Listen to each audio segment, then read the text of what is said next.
This is just a short presentation about how we can take our data, and if it's given in an exponential model that uses a base of e, into a model that uses just a numerical base.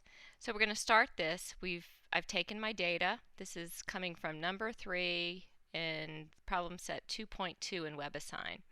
So I've inserted my data into column A and column B. Now I'm simply going to highlight my data and insert my scatter plot. Once I insert my scatter plot, I'm going to right click, add a trend line. I want an exponential model, display, display. And I know that all of you can do that.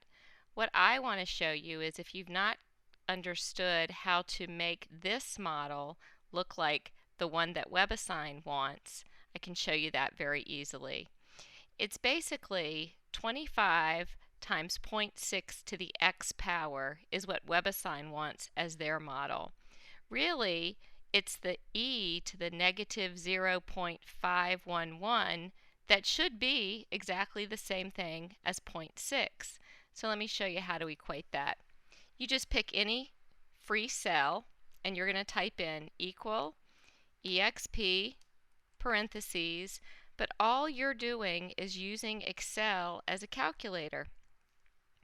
And with that said, you don't need to type in x, you just need e to the negative 0.511.